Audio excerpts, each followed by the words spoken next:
आपल्यासोबत आमदार रोहितदादा पवार आहेत। दादा, आज तुम्ही चांदवडमध्ये आलेला आहात। या आधी सुद्धा तुम्ही 18 तारखेला आंदोलन केलेलं होतं।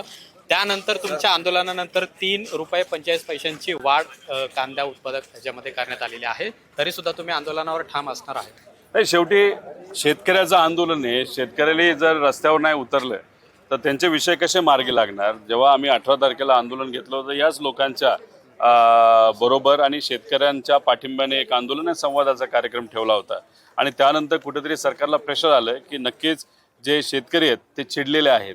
मग कुठेतरी आम्ही विनंती केली होती की 2023ला जेव्हा इलेक्शन व्हायच्या आधी तुम्ही 24 रुपये रेट डिक्लेअर केला होता देवेंद्र फडणवीस साहेबांनी। कांदा घेतलाच नाही तो वेगळा गोष्ट आहे, पण इलेक्शन झाल्यानंतर तुम्ही 12.5 डिक्लेअर करतात। मग हा फरक काय इलेक्शन आधी आणि नंतर? त्यामुळे आमचं मत असं आहे की तुम्ही 24 रुपये दिला पाहिजे। आता त्यांनी कुठेतरी 15 रुपये 80 वर ते घेऊन गेलेले आहेत। मग याला यश शेतकऱ्याचं मानावं लागेल।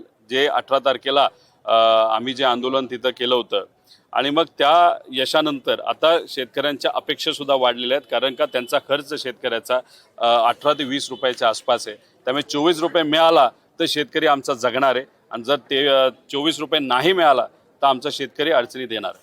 तुम्ही आज आंदोलन करणार आहे, कशा पद्धतीचं आंदोलन असणार आहे आणि कोण कोण सहभागी होणार?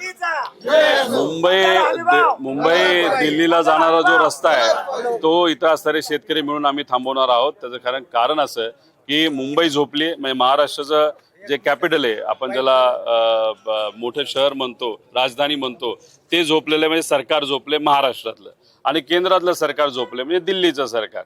आणि मग ह्या दोन्ही सरकारला जर जागा करायचं असेल तर मग नॅशनल हायवे थांबवणं हे फार महत्त्वाचं आहे। आणि त्या अनुषंगाने शेतकऱ्यांनी निर्णय घेतलेला आहे की आता हा नॅशनल हायवे कितीही ऊन असलं, किती उन्हाचे चटके असले तरी आम्ही आमच्या भवितव्यासाठी, आमच्या मुलामुलींच्या भवितव्यासाठी आम्ही हा रस्ता अडवणार म्हणजे अडवणार, हा त्यांनी निश्चय केलेला आहे। खूप खूप धन्यवाद आमच्याशी बोलल्याबद्दल। तर चक्काजाम आंदोलन हे आज या महाविकास आघाडीकडून करण्यात येणार आहे। त्याचं नेतृत्व रोहित पवार हे करणार आहेत। त्यामुळे आपण पाहतोय की मोठ्या प्रमाणे आता शेतकरी आहेत ते या चांदवड भागामध्ये जमू लागलेले आहेत। सगळे कांदा उत्पादक शेतकरी या ठिकाणी येऊ लागलेले आहेत। रोहित पवारांनी याआधी सुद्धा आंदोलन केलेलं होतं, त्यानंतर आता 3 रुपये 45 पैशांची वाढ यामध्ये करण्यात आलेली आहे, पण ती सुद्धा वाढ कमी असल्याचं रोहित पवारांनी म्हटलेलं आहे। त्यामुळे आज कोणत्याही परिस्थितीमध्ये हे आंदोलन होईल आणि मुंबई आग्रा जो महामार्ग आहे तो सुद्धा रोखला जाईल असं सुद्धा रोहित पवार यांनी स्पष्ट केलेलं आहे।